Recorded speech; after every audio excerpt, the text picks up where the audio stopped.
नमस्कार, शिक्षा ट्रेजर में आपका स्वागत है। आज हम कक्षा छठी की बाल राम कथा के अंतर्गत जंगल और जनकपुर के बारे में पढ़ेंगे। इससे पहले पाठ हमने अवधपुरी में राम के बारे में पढ़ा था कि राम जो है गुरु विश्वामित्र के साथ जंगल की तरफ चलते हैं। तो यहाँ उनका जंगल की तरफ जाना है, तो विश्वामित्र के साथ जाना पहला पॉइंट से हम देखेंगे। तो राम और लक्ष्मण दोनों विश्वामित्र के साथ चलते जाते हैं और ये नदी के किनारे किनारे जाते रहते हैं। ये बिल्कुल भी अयोध्या की तरफ मुड़ करके नहीं देखते हैं। ये बड़े उत्साह के साथ गुरु विश्वामित्र के पीछे पीछे चलते रहते हैं। तो रास्ते में जब जाते रहते हैं तो शाम हो जाती है, क्योंकि पशु पक्षी जो है अपने घरों की तरफ लौटते हुए नजर आते हैं।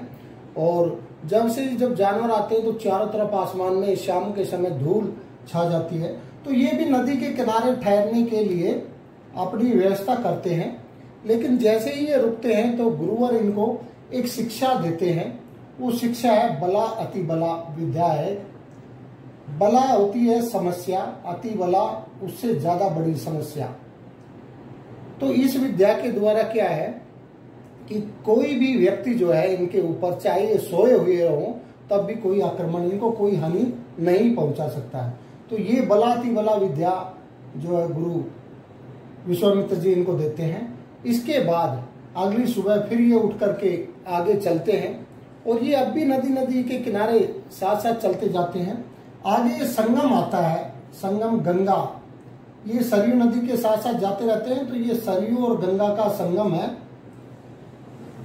तो यहाँ पर ये पहुंचते हैं और इसके आगे जंगल है, लेकिन यहीं पर ही इनको शाम हो जाती है। तो कहते हैं कि रात को जंगल के अंदर रुकना ठीक नहीं है, तो यहीं ये किनारे पर फिर यहीं विश्राम करते हैं। और अगली रात जब उठ करके ये चलते हैं और जंगल में प्रवेश करते हैं।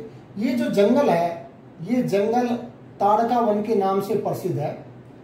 ये कहते हैं पहले बहुत सुंदर वन था, यहाँ बहुत शांति थी, पशु पक्षी चहचहाते रहते थे, लोगों का आगमन रहता था। लेकिन कहते हैं कि जब से ताड़का राक्षसी इस वन के अंदर आई थी, तब से यहाँ पर किसी का आना जाना जो है वो बंद हो गया था और यहाँ जो है बड़ा ही सुनसान हो गया था और भयानक आवाजें इस जंगल से आती रहती थी। तो जब गुरुवर राम लक्ष्मण को ताड़का के बारे में बताते हैं तो राम ताड़का से वध करने के लिए अपने धनुष पर टंकार करते हैं, जिसको सुनकर के ताड़का जो है आ जाती है। राम और ताड़का का मुकाबला होता है और अंत में जो है ताड़का मारी जाती है। जैसे ही राम ताड़का का वध कर देते हैं तो गुरुवर बहुत प्रसन्न होते हैं और राम को गले लगा लेते हैं।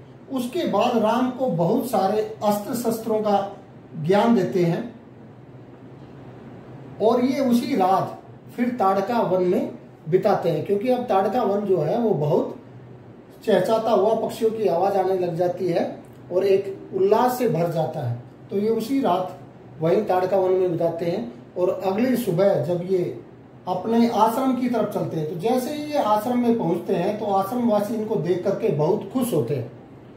और गुरुवर ने जो यज्ञ शुरू कर रखा था उसको ये शुरू करते हैं और कहते हैं कि 5 दिन तक कोई भी किसी प्रकार की बाधा वन में नहीं आती है। राम लक्ष्मण बड़े सजगता से साथ उसकी रक्षा करते रहते हैं। तो जैसे ही यज्ञ अपने अंतिम चरण में होता है तो सुबाहु और मारीच 2 राक्षसों का वहां आवागमन होता है।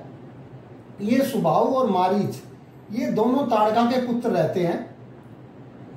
तो ये राम लक्ष्मण से बदला लेने के लिए वहां आते हैं और राम लक्ष्मण और सुबाहु और मारीच के बीच में युद्ध होता है। राम का एक बाण मारीच को लगता है, मारीच मूर्छित होकर के गिरता है, लेकिन अंत में ये होश आता है और वहां से भाग जाता है। राम का जो दूसरा बाण सुबाहु को लगता है और सुबाहु वहीं मारा जाता है। तो इनके साथ आए हुए राक्षस जो है वो डर करके भाग जाते हैं। तो इस प्रकार सुबाहु और मारीच से यज्ञ की रक्षा की जाती है। यज्ञ संपन्न हो जाता है तो राम उसके बाद गुरुवर से कहते हैं, गुरुवर अब हमारे लिए क्या आज्ञा? तो गुरुवर कहते हैं इनको कि अब हमें जनकपुरी में जाना है। जनकपुरी में जाना है क्योंकि जनकपुरी में शिव का बहुत पुराना विशाल धनुष है, उसको देखने के लिए चलते हैं। तो राम लक्ष्मण को लेकर के विश्वामित्र जी जनकपुरी में आते हैं, जहाँ के राजा जनक रहते हैं। राजा जनक ने एक प्रतिज्ञा ले रखी थी कि वो अपनी पुत्री सीता का विवाह उस व्यक्ति से करेगा जो इस शिव धनुष पर प्रत्यंचा चढ़ा देगा। तो वहां जो है राजभवन के अंदर बहुत से राजा महाराजा पधारते हैं और सभी शिव धनुष पर बारी बारी से प्रत्यंचा चढ़ाने की कोशिश करते हैं, लेकिन कोई राजा जो है उसको हिला तक नहीं पाता है। अंत में विश्वामित्र जी राम की तरफ इशारा करते हैं और राम शिव धनुष पर प्रत्यंचा चढ़ा करके उसके 2 टुकड़े कर देता है। तो राजा जनक बहुत खुश होते हैं और अपनी पुत्री का विवाह जो है वो राम के साथ करने वाली शर्त उसकी पूरी हो जाती है।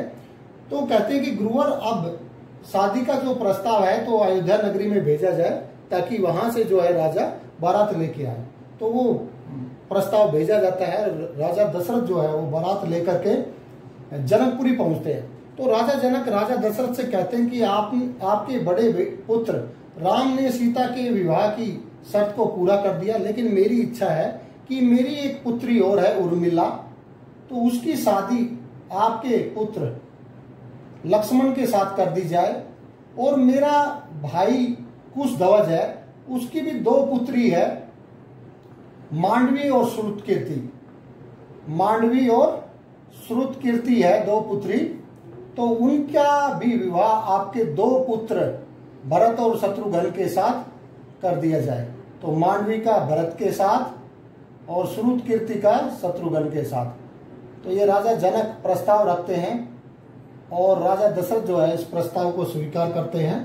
तो चारों भाइयों का विवाह जो है वो परंपरा के अनुसार संपन्न होता है और राजा दशरथ जो है उस दिन बारात वहीं रुकती है और अंत में जो है वो अयोध्या की तरफ कूच करती है। और जैसे ही अयोध्या में पहुंचते हैं तो रानियां जो है वो बड़ी तैयारियों से अपनी पुत्रवधुओं का स्वागत करती है, उनकी आरती उतारी जाती है और पूरे राज्य में खुशी का माहौल हो जाता है।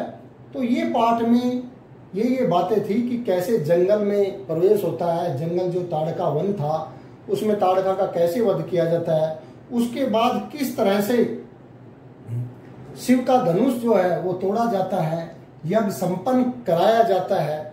और एक बात इसमें और थी कि जैसे ही वो जनकपुरी जाते हैं तो एक रास्ते में एक आश्रम पड़ता है गौतम ऋषि का।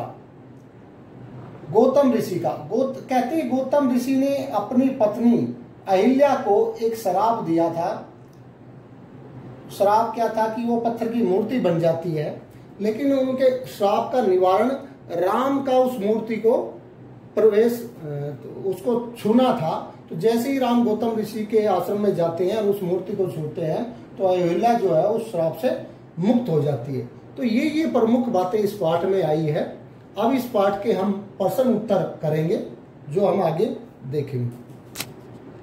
अब ये वो प्रश्न है जिनसे इस पाठ के बारे में पूरी की पूरी जानकारियां जो है वो हो जाती है। प्रश्न पहला है, विश्वामित्र ने वन में राम लक्ष्मण को कौन सी विद्याएं सिखाई? तो हमने पाठ में पढ़ा था कि जब ये पहले दिन वहां रुकते हैं तो गुरु विश्वामित्र इनको विद्याएं सिखाते हैं। तो बला अति बला ये जो विद्याएं थी वो सिखाते हैं ताकि ये अगर सोते हुए भी रहे तो कोई भी इन पर आक्रमण ना कर सके, इनको कोई हानि ना पहुंचा सके। तो वो विद्याएं थी बला अति बला वाली विद्याएं। दूसरा प्रश्न है, सुंदरवन का नाम ताड़का वन क्यों पड़ा? सुंदरवन बहुत ही सुंदर, जैसा कि नाम से स्पष्ट है, सुंदरवन बहुत ही अच्छा वन था। यहाँ पर पक्षी चहचहाते रहते थे, लोगों का आवागमन था। लेकिन कहते जब से ताड़का राक्षसी आई थी उन्होंने यहाँ पर रहने वाले जीव जंतु जो भी यहाँ आता था उनको ये मार देती थी और इनका आतंक फैल गया था। तो इनके अलावा दूसरा कोई यहाँ नहीं रहता था। तो इसी कारण ताड़का के कारण ही सुंदरवन का नाम ताड़का वन पड़ा था। तीसरा है, सुबाहु और मारीच कौन थे? उनका वध किसने और क्यों किया? तो सुबाहु और मारीच, जब ताड़का राम लक्ष्मण के द्वारा मारी जाती है तो ये सुबाहु और मारीच के ताड़का के ही पुत्र रहते हैं जो अपनी माँ का बदला लेने के लिए उनसे युद्ध करने के लिए आते हैं। और इनका वध भी फिर राम के द्वारा किया जाता है। मारीच तो राम के द्वारा मारा नहीं जाता है, ये अपनी जान बचा करके भाग जाता है, लेकिन सुबाहु का जो है वध राम कर देते हैं। इसके बाद अगला प्रश्न है, मिथिला के राजा कौन थे? हमने वहां जनकपुरी की बात की थी। तो जनकपुरी और मिथिला एक ही नाम है। तो मिथिला के राजा जनक थे।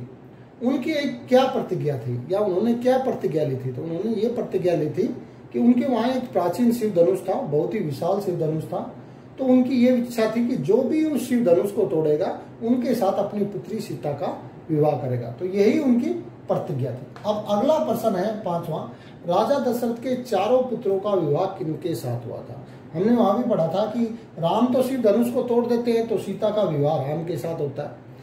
अब राजा जनक की दूसरी पुत्री रहती है उर्मिला, उसका विवाह लक्ष्मण के साथ। और इसके भाई की भी 2 पुत्रियां हैं, मांडवी और श्रुतकीर्ति। तो मांडवी का भरत के साथ और श्रुतकीर्ति का शत्रुघ्न के साथ होता। तो इस प्रकार से इन 4 भाइयों का विवाह जो है उनकी चारों पुत्रियों के साथ होता। तो ये हमारे बहुत ही जरूरी इस पाठ से संबंधित प्रश्न थे, जिनको करने के बाद हमें उस पाठ से संबंधित पूरी जानकारी मिल जाती है। तो अगर आपको फिर भी इस पाठ से संबंधित कोई भी संदेह हो तो आप कमेंट बॉक्स में जाकर के कमेंट कीजिए।